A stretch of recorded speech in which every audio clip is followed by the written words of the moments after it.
Well, the news business is in the middle of a big revolution. There's no question about it. Everybody knows about it. It's particularly difficult to be in a revolution if you're in the middle of it. So there are a lot of people getting hurt in the news, people who work in the news business. The irony of all of this is that it flows out of what is really a good thing, which is the explosion of information and the accessibility to information and to the average American, the average voter, like we've never seen before. Everything anybody needs to know about any given issue is available very easily. That used to not to be the case. When I started in this business nearly 50 years ago, everybody read their local newspapers. They watched one of the three commercial television nightly news programs, maybe read Time and Newsweek, and that was it. And everybody had a shared set of facts. So then they would talk in the evening. You'd go to a group of people anywhere in the country and get into a conversation about politics or about health care or whatever it was, a war. 98% of the people would have the same information about it. Then the argument would start.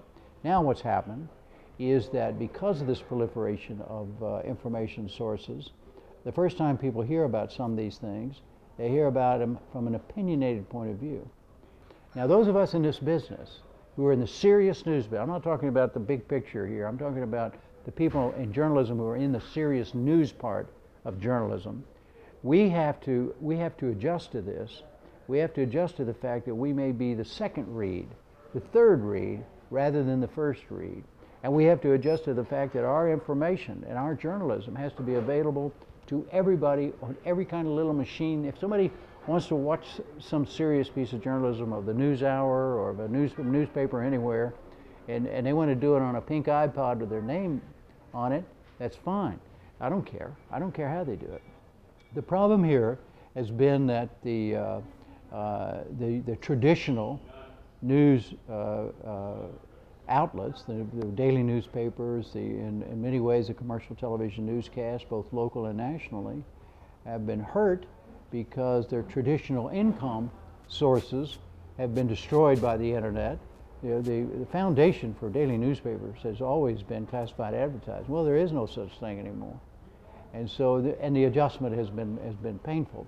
I am very optimistic about this. I may be the only one who's optimistic. I think that the thing that we have to all keep in mind, and I mean in this case we, the serious journalists of this country, that what we do is an essential part of the democratic process. Without information, there's not going to be an informed electorate, and there's not going to be an operating democratic society. And the public is realizing that. There is, in my opinion, there's already beginning signs that there is a desire for, if not a return to the gatekeeper, and a whole different kind of gatekeeper, but a gatekeeper nevertheless. They won't be all old white men like me, but people who don't, most people don't want to spend all day looking at a computer screen to get blogs and get opinions or watch cable television all day, and they just don't do that. But there's got to be a place where somebody will do that for you and put all that together. A gatekeeper, but you have to, it's somebody who's trusted, and you have to earn, that trust has to be earned, just like the old newspaper editors had to earn the trust of their readers.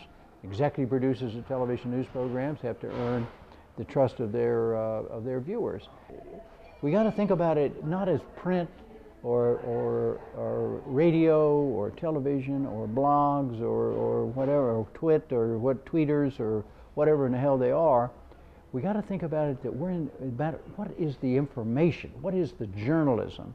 Let's keep the journalism coming, and let's figure out ways to support that journalism, and then think of the rest of it as distribution ways, as the circulation department, and not because the problem is that the technology has become, everybody's gotten nervous about it, and they're beginning to tailor their content because they've had no choice. They feel they've tailored their content to the mechanics, and what's being lost is what's the inside story at City Hall. What's the inside story at the state capitol, at Congress, and all that sort of stuff?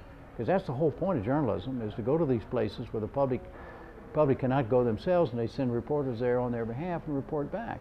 That's the critical part of this thing, must not be lost, no matter what new technology comes.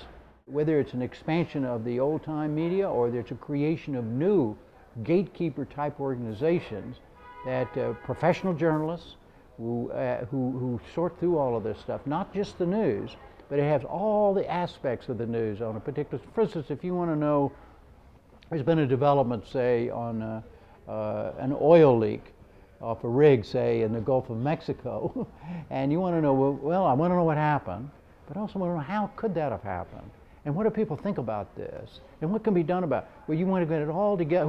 What are some of the? It's not just what the experts are saying, but what about some of the work people? I mean, in other words, you put it all in, and somebody has to aggregate all of this information and put it together in a way that people can access it. And that's going to happen, and it has to happen because the democratic society requires it.